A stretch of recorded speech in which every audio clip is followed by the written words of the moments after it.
आपका biotech channel में स्वागत है। तो बच्चों, जैसा कि इस बहुत इम्पॉर्टेंट पार्ट चल रहा है, इसके पहले आपने इलेक्ट्रॉन ट्रांसपोर्ट सिस्टम पढ़ा था। तो आज जो है पार्ट 5 है वो, और रिस्पिरेशन का पार्ट 5 होता है, बहुत इम्पॉर्टेंट पार्ट है वो। और इसको कहते हैं oxidation of the extra mitochondrial membrane, और इसकी हिंदी होती है oxidation of the extra mitochondrial oxidation of extra mitochondrial NADH, extra mitochondrial NADH। तो एक्चुअली बच्चों क्या होता है कि बहुत इंपॉर्टेंट पार्ट है ये। तो लेकिन इसको स्टार्ट करने के पहले जो है, एक पार्ट जो है पार्ट 5 है, लेकिन इसको स्टार्ट करने के पहले वीडियो को जो है सब्सक्राइब कर दीजिए। इससे फायदा क्या होता है कि हर एक वीडियो जो है आपके पास तो जो है वो पहुंचती रहेगी, और इसको शेयर कर दीजिए। इससे फायदा क्या होता है कि जो आपके दोस्त होंगे उनके पास तक ये वीडियो जो है वो पहुंचता रहेगा।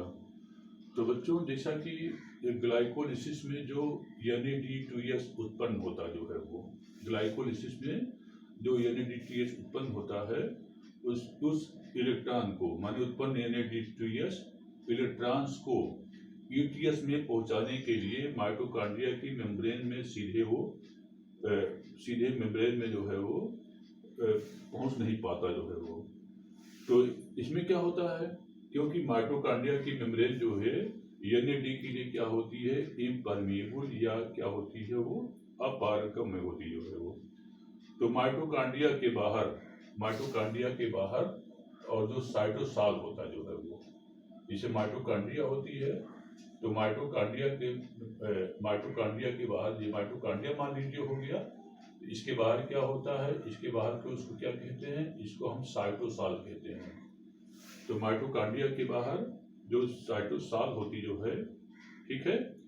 अब आती है कि माइटोकॉन्ड्रिया के बाहर जो साइटोसॉल होता जो है वो से जो NAD2H, इसको माने NAD2S जो होता है, इसको माइटोकॉन्ड्रिया के अंदर व बाहर ले जाने के लिए जो होता है, इसमें कुछ कैरियर्स होते हैं जो है वो, और जो कि उपयुक्त सुटेबल डिहाइड्रोजिनेज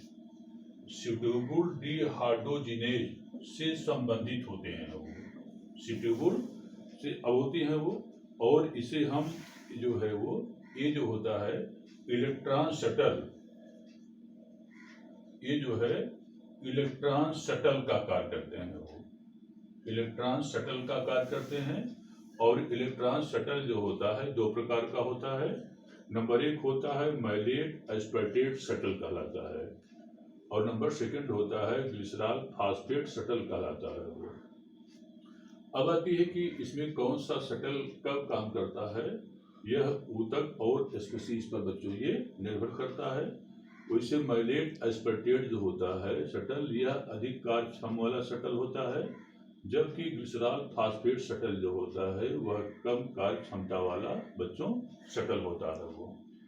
अब आती है कि जिसमें हम मैलेट एस्पर्टेट शटल वाली बात करते हैं, तो ये क्या काम करता है कि यह मैलेट पहला होता है, मैलेट एस्पर्टेट शटल होता है। तो मैलेट एस्पर्टेट शटल जो होता है वह अधिक कार्यक्षम वाला शटल होता है, क्योंकि जब ये शटल काम करता है तब ग्लूकोज के एक अणु से जो है वो 38 ATP अणुओं की जो होती है, इससे प्राप्ति होती जो है वो, ठीक है। अच्छा, अब आता है कि इसमें क्या होता है कि साइटोसॉल में उत्पन्न NAD2S जो है, इससे इलेक्ट्रॉन जो है, माने साइटोसॉल में उत्पन्न NAD2S का जो है वो इससे इलेक्ट्रॉन्स का मैलेट में स्थानांतरण करता जो है वो। अब आती है कि इसके बाद क्या होता है कि जो मैलेट में स्थानांतरण करता है जो है ये, तो वह माइटोकॉन्ड्रिया के अंदर मैट्रिक्स में प्रवेश कर जाता जो है वो। अब आती है कि माइटोकॉन्ड्रिया के मैट्रिक्स में मैलेट और NAD की अभिक्रिया से NAD2H एवं ऑक्जेलो एसीटेट उत्पन्न होते हैं। माने क्या मतलब, इसे जो होता है NAD2S और ऑक्जेलो एसीटेट क्या होता है, उत्पन्न होते हैं। फिर ऑक्जेलो एसीटेट के एमिनीकरण द्वारा जो है वो, इसको बोलते हैं एमिनोफिकेशन या अमीनीकरण द्वारा जो है वह एस्पर्टेट का असंश्लेषण होता है वो, और यह माइटोकॉन्ड्रिया के बाहर जो होता है आ जाता है। अब आती है कि मैट्रिक्स में इस प्रकार से निर्मित जो NAD2H होता जो है वो से निर्मित इलेक्ट्रॉन ट्रांसपोर्ट सिस्टम में प्रवेश करके इससे 3 ATP अणुओं का संश्लेषण होता है, और इस शटल में ATP का अपव्यय नहीं होने पाता है। अब आती है कि अब जब इस शटल काम करता है तब इससे अधिक मात्रा में, माने कि इसमें अधिक मात्रा में जो है अणुओं की मतलब ATP अणुओं की प्राप्ति होती है, और एक ग्लूकोज से इसमें 38 ATP अणुओं की बच्चों इसमें लाभ होता है। अब आता है कि नंबर सेकंड होता है ग्लिसरॉल फास्फेट शटल। तो नंबर सेकंड आता है glycerol phosphate shuttle. Number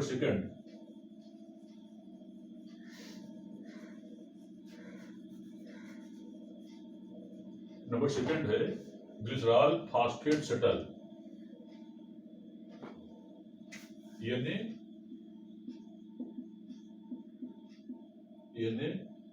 D2H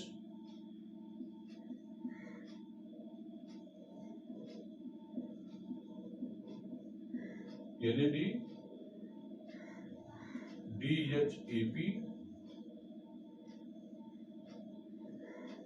glycerol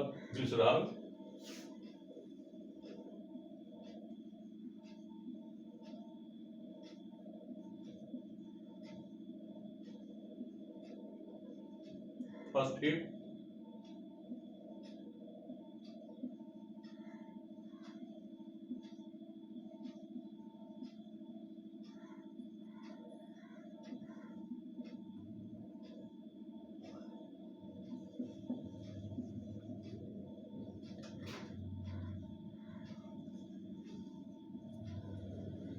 डाइहाइड्रॉक्सी acetone phosphate FADH2 glycerol dehydrogenate, glycerol phosphate dehydrogenase. तो बच्चों इस केस में क्या होता है कि इसमें इस शटल की कार्य क्षमता क्या होती है, ग्लिसरॉल फास्फेट शटल की कार्य क्षमता क्या होती है, वो कम होती जो है वो। अच्छा, इस शटल द्वारा जो साइटोसाल में उत्पन्न NAD2S होता है वो इससे निकल करके माइटोकॉन्ड्रिया में स्थित FAD का अपचयन करते हैं जो है वो अपचयन करते हैं। अब आती है इसमें NAD2H जो होता है, जो NAD2H होता है ये डाइहाइड्रॉक्सी एसीटोन फास्फेट से क्रिया करके ग्लिसरॉल फास्फेट तथा NAD का निर्माण करता है वो। और ग्लिसरॉल फास्फेट जो होती है, ग्लिसरॉल फास्फेट जो है माइटोकॉन्ड्रिया की वायु कला से अंदर की बाहर कला पर डिफ्यूज हो जाती जो है वो। अब आती है ग्लिसरॉल, यहाँ पर ग्लिसरॉल जो होता है यहाँ पर ग्लिसरॉल फास्फेट डिहाइड्रोजनेज एंजाइम की उपस्थिति की सहायता से FAD के साथ प्रक्रिया करके जो होता है FADH2 और डाइहाइड्रॉक्सी एसीटोन फास्फेट का ये निर्माण कर लेता जो है वो। अब आती है इसके बाद क्या हो जाता है कि डाइहाइड्रॉक्सी एसीटोन जो फास्फेट बच्चों यह बनता है यह दोबारा साइटोसाल में डिफ्यूज हो जाता है वो। अब आती है कि जो FADH2 जो होता है यह को एंजाइम क्यू से, माने FADH2 जो होता है वह को एंजाइम क्यू द्वारा इलेक्ट्रॉन ट्रांसपोर्ट सिस्टम माने ETS इलेक्ट्रॉन ट्रांसपोर्ट सिस्टम में चला जाता है, जिससे कि ATP के दो अणुओं का माने 2 ATP का इससे क्या होता है वो फॉर्मेशन होता है वो।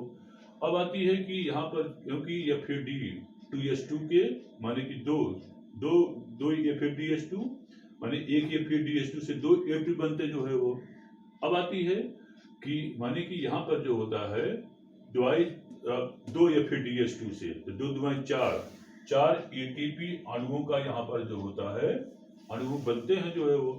अब आती है जबकि इसमें 2 NADH से 3 ATP बनते जो है वो। इस प्रकार से यहाँ पर जो होता है 6 ATP माने वहां हो गया, तो यहाँ पर सिर्फ 4 ही बन रहा है। इसलिए यहाँ पर जो होता है 2 ATP अणुओं की बच्चों क्या होती है वो हानि होती जो है वो। इस प्रकार से जब ए शटल काम करता है, माने ग्लिसरॉल फास्फेट शटल जब काम करता है, तो इस क्रिया में क्या होती है कि एक ग्लूकोज मॉलिक्यूल के पूर्ण ऑक्सीकरण से पूर्ण ऑक्सीकरण से 36 ATP अणुओं का इससे लाभ होता है। अब कौन सा शटल कब काम करता है, यह जो होता है ऊतक और स्पीशीज पर क्या होता है ये निर्भर करता है वो। तो बच्चों बहुत इंपॉर्टेंट पॉइंट है। जो 2 प्रकार का शटल होता है, मैलेट एस्पेक्टेड शटल होता है, और नंबर 2 जो होता है ग्लिसरॉल फास्फेट शटल होता है। तो अब आती है कि अगर जब पहला काम करता है मैलेट एस्पेक्टेड शटल, तो इसमें जो होता है एक ग्लूकोज मॉलिक्यूल से 38 ATP बन जाते हैं। और जब ग्लिसरॉल फास्फेट शटल काम करता है, तो एक ग्लूकोज मॉलिक्यूल से जो होता है 36 ATP अणुओं की इससे प्राप्ति होती है। ये बहुत ही महत्वपूर्ण पॉइंट है वो। लेकिन इसमें यही है कि कौन सा शटल कब काम करता है, ये डिपेंड करता है कि ऊतक और स्पीशीज पर ये डिपेंड करता है। अब आती है कि अगला हेडिंग बच्चों होता है पार्विक अम्ल का अनावश्यक श्वसन और किण्वन। Next heading.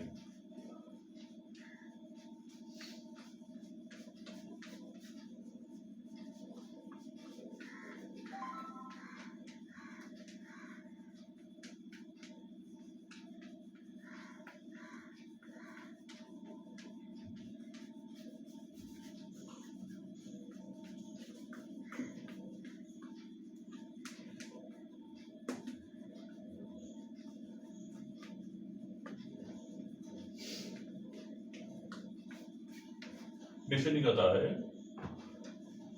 पार्विक अम्ल का अनावश्यक श्वसन और किण्वन, और इसको इंग्लिश में कहते हैं anaerobic respiration and fermentation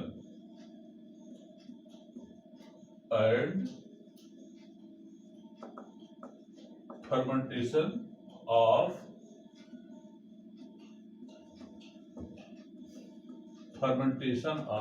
पार्विक acid. तो anaerobic respiration and fermentation of the pyruvic acid, और इसकी हिंदी होती है पार्विक अम्ल का अनावश्यक श्वसन, और इसको क्या कहते हैं किण्वन कहते हैं जो है वो। अब आती है कि इस केस में क्या होता है कि एनाएरोबिक रेस्पिरेशन, तो पहला होता है एनाएरोबिक, पहला है एनाएरोबिक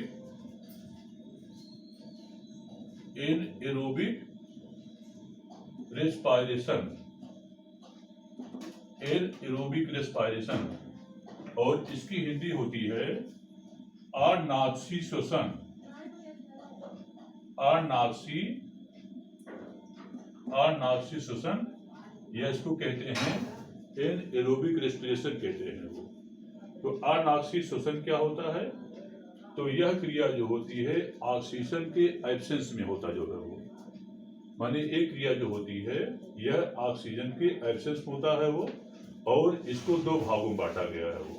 तो पहले भाग में क्या होता है, पहले भाग में एसिटाल्डिहाइड का निर्माण होता है वो। पहले भाग में जो होता है वह एसिटाल्डिहाइड का निर्माण होता है, और दूसरे भाग में जो होता है एसिटाल्डिहाइड से एथिल एल्कोहल बन जाता जो है वो। एसिटाल्डिहाइड से एथिल एल्कोहल का फॉर्मेशन हो जाता जो है वो। मीन्स अनावश्यक श्वसन जो है एब्सेंस ऑफ द O2 होता जो है वो। और ये जो प्रोसेस होती है 2 समीकरण में पूरा होता है। समीकरण फर्स्ट जिसमें कि एसिटाल्डिहाइड का फॉर्मेशन होता है, और सेकंड समीकरण में क्या होता है कि एसिटाल्डिहाइड से एथिल एल्कोहल का फॉर्मेशन हो जाता है, और यह ऑक्सीजन के एब्सेंस में होता है वो। तो बच्चों अगली वीडियो में आप इसके बारे में स्टडी कराएंगे। बच्चों इसको लाइक करना ना भूलिएगा। धन्यवाद।